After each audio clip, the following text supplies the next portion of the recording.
Ashabike Allahovog poslanika sallallahu alaihi wasallam, Haula bint Hakim radijallahu anha.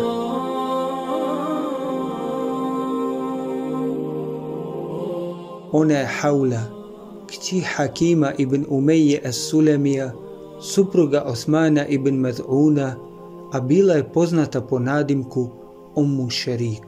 Njen suprug Osman ibn Maz'un pripadao je odabranoj skupini muhađira, jedan od Allahovih eulija, koji je imao sreću da preseli na ahiret u vrijeme Muhammeda sallallahu alaihi wasallam i da mu on klanja dženazu. On je prvi musliman koji je ukopan u džennetul Bekiji. Haula radijallahu anha je primila islam s prvom skupinom muslimana i muslimanki i njeno ime je zlatnim slovima upisano na ploči predvodnika i uzora islamskog ummeta. Od trenutka kada je primila islam i osjetila slast imana, njeno srce, razum i pogled bili su osvijetljeni zrakama istine i bila je presretna zbog mogućnosti da boravi u kući Allahovog poslanika sallallahu alaihi wasallam i da od njega uči islam. Služila je poslanika sallallahu alaihi wasallam izvjesno vrijeme i dobro upoznala njegovu plemenitost i dobrotu. El-Humejdi spominje predaju od Omera ibn Abdulaziza da je rekao: čestita i pobožna je žena Haula, supruga Osmana ibn Maz'una radijallahu anhu. Neke informacije i vijesti iz njenog života izazivaju divljenje, posebno kada je u pitanju njena briga za Muhammeda sallallahu alaihi wasallam i neizmjerna želja da u njegovo srce unese radost i da ga uvijek vidi sretnog i nasmijanog. Bila je vrlo bliska s poslanikovom sallallahu alaihi wasallam suprugom Hatidžom i u njoj je vidjela oličenje čestitosti i dobročinstva. Kada je Hatidža preselila na bolji svijet, Haula je primijetila da je njena smrt ostavila snažan trag na Muhammeda sallallahu alaihi wasallam i da se u njegovo srce uselila tuga. Njeno srce nije moglo podnijeti da vidi Rasulullaha sallallahu alaihi wasallam zabrinutog i tužnog, pa je iskoristila priliku dok je bila u njegovoj kući i upitala ga: Allahov poslaniče, kao da se teška tuga nastanila u tvome srcu i kao da imaš potrebu da je odagnaš. Da, tako je, odgovorio je on.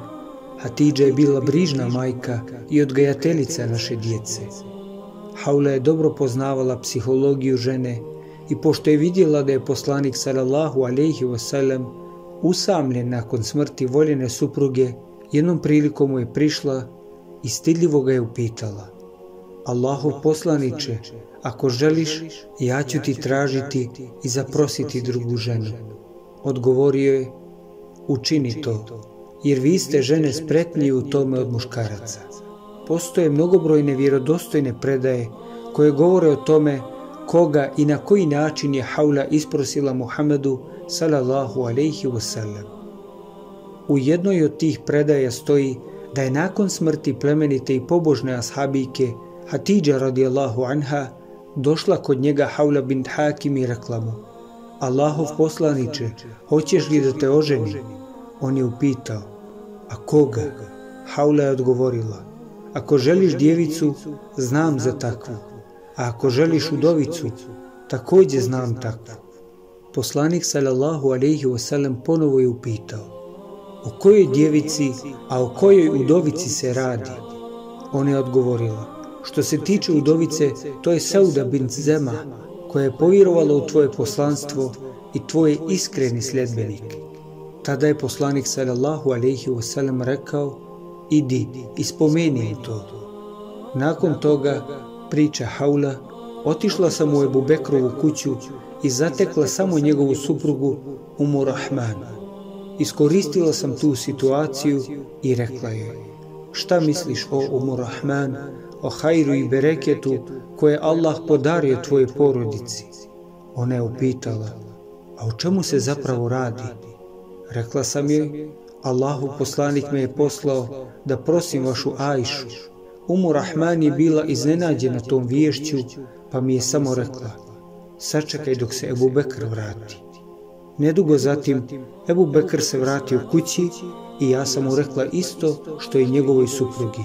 On je bio obradovan tom viješću i samo mi je rekao: odmah se vrati i reci poslaniku sallallahu alejhi ve sellem neka dođe u moju kuću. Ja sam otišla kod Muhameda sallallahu alejhi ve sellem i zajedno s njim vratila se u Ebu Bekrovu kuću u kojoj je Ebu Bekr vjenčao svoju kćerku Ajšu za Allahovog poslanika.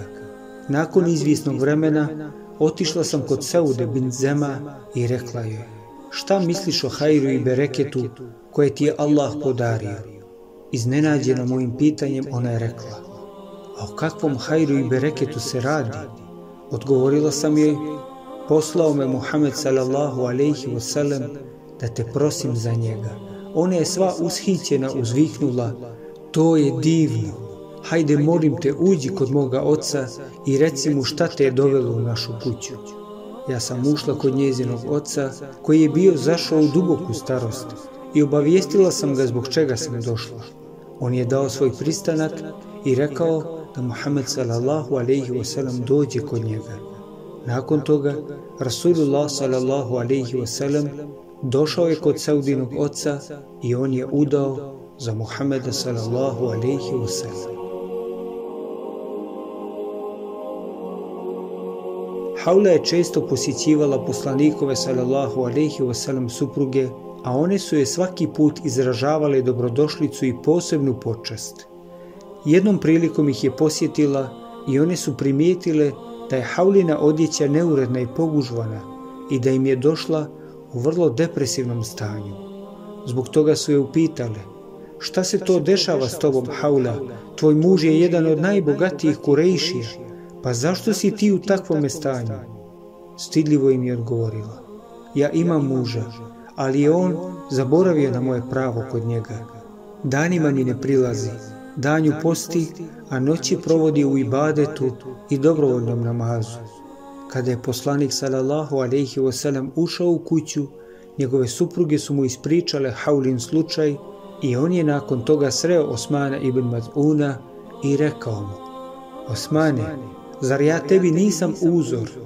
Osman je, ne znajući zašto ga poslanik sallallahu alejhi ve sellem to pita, odgovorio: draži si mi od oca i majke, Allahov poslaniče, zašto me to pitaš?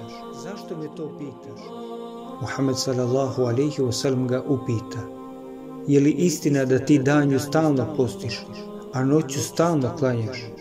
Jeste, odgovorio je. Tada mu poslanik sallallahu alejhi ve sellem reče: ne čini to, tvoje oči imaju pravo na san, tvoje tijelo ima pravo na odmor i tvoja supruga ima pravo kod tebe. Zato od sada klanjaj određeni broj rekata nafile, a zatim spavaj. Nekoliko dana posti, pa onda nekoliko dana prekini post. Nakon toga Haula je ponovo došla u posjetu poslanikovim suprugama, ali ovaj put njena odjeća bila uredna i ispeglana, a ona je bila vesela i nasmijana i izgledala je kao nevjesta poslije prve bračne noći. Teško je nabrojati sve vrline i vrijednosti koje je posjedovala Haula, a koje su je uzdigle na pijedestal prvakinja umeta. Osim što je bila poslanikova sallallahu alejhi ve sellem sluškinja, ona je poznata i kao povjerljiv prenosilac hadisa, tako da će 15 hadisa koje je prenijela ostati poznati i po njihovom prenosiocu, Hauli kćerki Hakimovoj. Od nje su hadise prenijeli Sad ibn Abi Waqas, Sejid ibn Musejib i drugi, a njene predaje zabilježili su i u svoje zbirke hadisa uvrstili Imam Muslim, At-Tirmidhi, An-Nesai i Ibn Mađe. Ni na polju džihada nije zaostajala za drugim ashabikama, a između ostalih bitaka poznato je da je učestvovala s poslanikom sallallahu alejhi ve sellem u osvajanju Hajbera.